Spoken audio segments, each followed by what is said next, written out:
وعن عائشة رضی اللہ تعالی عنہ ان رسول اللہ صلی اللہ علیہ وسلم قال لو امرت احدا ان يسجد لاحد لامرت المرأة ان تسجد لزوجها ولو ان رجلا امر امرأته ان تنقل من جبل احمر الى جبل اسود ومن جبل اسود الى جبل احمر لكان نولها ان تفعل رواه ابن ماجہ فی کتاب النکاح۔ حضرت امام ابن ماجہ اس حدیث پاک کو ایسے ہی کتاب النکاح کے اندر لائے ہیں۔ اس میں عورتوں کے اوپر مردوں کے حقوق کیا ہیں وہ بیان کر دیے گئے۔ بڑی پیاری بات کہی گئی ہے۔ حضرت عائشہ فرماتی ہیں کہ نبی کریم صلی اللہ علیہ وسلم نے ارشاد فرمایا کہ اگر میں کسی کے لیے اللہ کے علاوہ سجدے کو روا رکھتا تو میں بیوی کو حکم دیتا کہ وہ اپنے شوہر کو سجدہ کرے۔ اللہ اکبر، کتنا بڑا حق ہے شوہروں کا بیویوں کے اوپر۔ اس سے واضح کہ اگر میں کسی کو حکم دیتا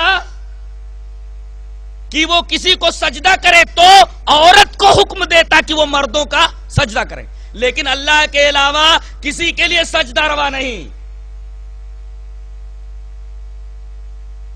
اور آگے آپ نے فرمایا اگر کوئی مرد اپنی بیوی کو یہ حکم دے کہ لال پہاڑ سے کالے پہاڑ پر چلی جا اور کالے پہاڑ سے لال پہاڑ کی طرف آ جا تو اس کا حق ہے کہ کرے، حالانکہ یہ ناممکن بات ہے، امپاسبل ہے۔ یہ لال پہاڑ سے کالے پہاڑ پر جانا، کالے پہاڑ سے لال پہاڑ تک آنا یہ بہت مشکل کام ہے، لیکن اگر شوہر حکم دے تو کرنے کے لیے تیار ہو جانا چاہیے، چلنے لگنا چاہیے۔ یہ نہیں کرنا چاہیے میں نہیں کرتی۔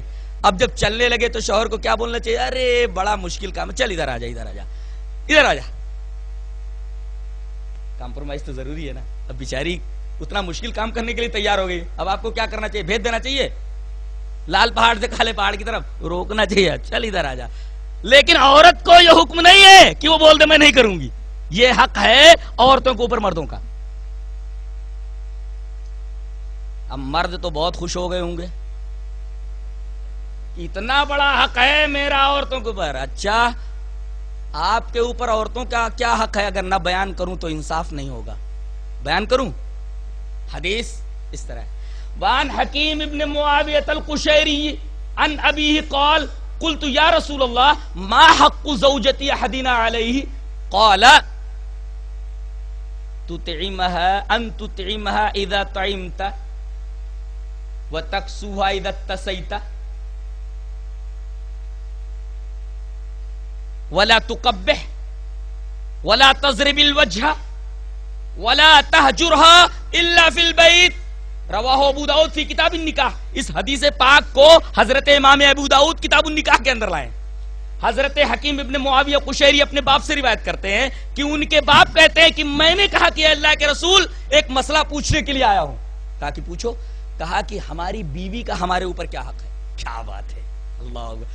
ہم لوگ آتے ہیں کہتے ہیں مولوی صاحب ایک مسئلہ پوچھنا ہے، تو پوچھو ہمارے حقوق ہماری بیویوں کے اوپر کیا ہے۔ ایک نکتہ یہاں بتا دوں، کہیں بھی کوئی فساد جنم لیتا ہے، کوئی بگاڑ پیدا ہوتا ہے تو اس کی وجہ جانتے ہو کیا ہے؟ ایک ہی وجہ ہے، آدمی یہ چاہتا ہے کہ میں جو میرا حق ہے وہ پورا لے لوں، لیکن جب دوسرے کا حق دینا ہوتا ہے تو پسو پیش کرتا ہے، جھگڑا وہیں پیدا ہوتا ہے۔ ہر آدمی اگر اپنا حق ادا کرنے لگے تو جھگڑا پیدا ہی نہ ہو۔ ہندوستان کا ہر شہری اگر اپنے حق کو پیش کر دے، دے دے، اور جس شعبے کے اندر جو آدمی ذمہ دار بنایا گیا ہے وہ اپنے حقوق ادا کرے تو کسی بھی شعبے کے اندر کوئی فساد نہیں ہوگا۔ عالم یہ ہے کہ اپنا حق لینے کے لیے تو آدمی تیار رہتا ہے، اور جب حق دینا ہوتا ہے تو دینے کے لیے تیار نہیں ہوتا، بگاڑ یہی پیدا ہوتا ہے۔ آپ چاہتے ہیں کہ میری بیوی میرے سارے حقوق پورے کرے، ٹھیک ہے پورے کرے گی، لیکن آپ کے اوپر جو اس کے حقوق ہے وہ پورے کیجئے، بگاڑ نہیں پیدا ہوگا۔ فساد اور بگاڑ یہی پیدا ہوتا ہے۔ اپنے حقوق تو آپ پورا لینے کے لیے تیار رہتے ہیں، لیکن جب حقوق ادا کرنے ہوتے تو اس میں پس و پیش کرتے ہیں۔ یہاں حضرت حکیم ابن معاویہ قشیری کے باپ کہتے ہیں کہ اللہ کے رسول میں پوچھنے آیا ہوں کہ میری بیوی کا میرے اوپر کیا حق ہے۔ اللہ کے رسول نے فرمایا 5 حق ہے۔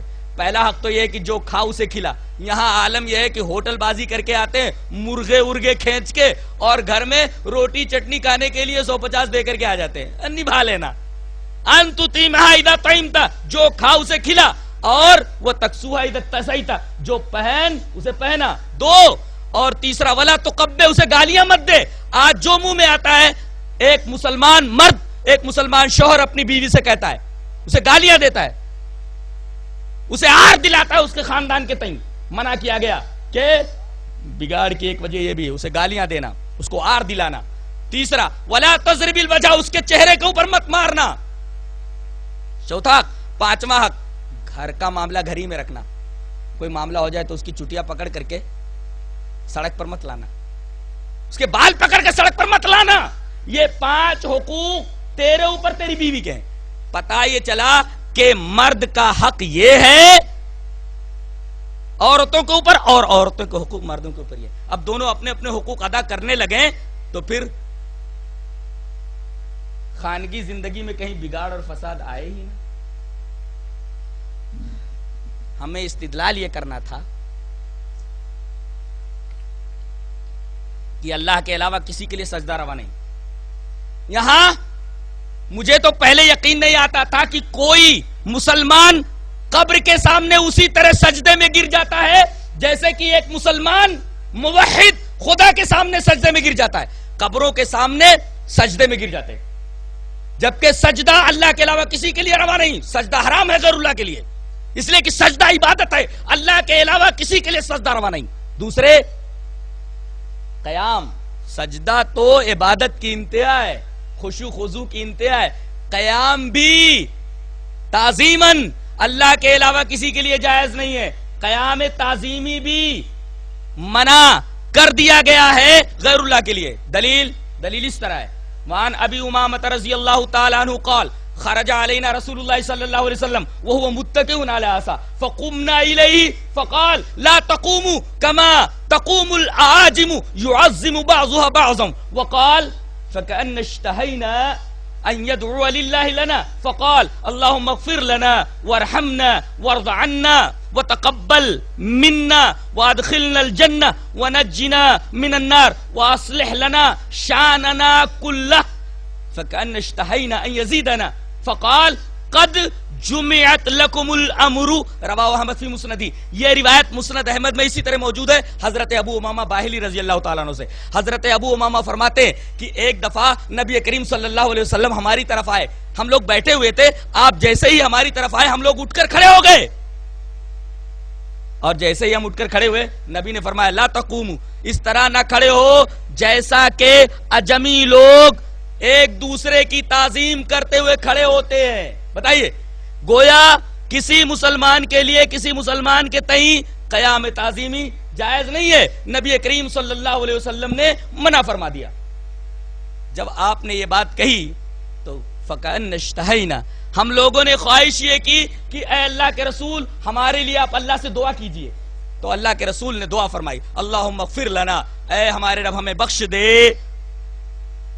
وارحمنا ہمارے اوپر رحم فرما، ورزاننا ہم سے راضی ہو جا، وتقبل منا ہمارے تمام عملوں کو ہماری طرف سے قبول فرما، وادخلنا الجنہ ہمیں جنت میں داخل فرما، ونجنا من النار اور جہنم سے ہمیں نجات بخش، اور واصلح لنا شاننا کلہ ہمارے تمام حالات کو درست کر دے۔ فکأن اشتہینا، ہم لوگوں نے یہ خواہش کی کہ اللہ کے رسول مزید ہمارے لیے کچھ کہیں، آپ نے فرمایا جامع معنی بات ہو گئی، اس کے اندر ساری باتیں آ گئی۔ اس حدیث سے استدلال ہوا کہ جس طریقے سے سجدہ غیر اللہ کے لیے جائز نہیں ہے، اسی طریقے سے قیام تعظیمی بھی جائز نہیں ہے۔ اب مسئلہ رہا رکوع کا، کسی کے لیے جھکنا بھی تعظیماً جائز نہیں ہے۔ یہاں دیکھیے قیام بھی ہو رہا ہے تعظیماً غیر اللہ کے لیے، سجدہ بھی غیر اللہ کے لیے ہو رہا ہے۔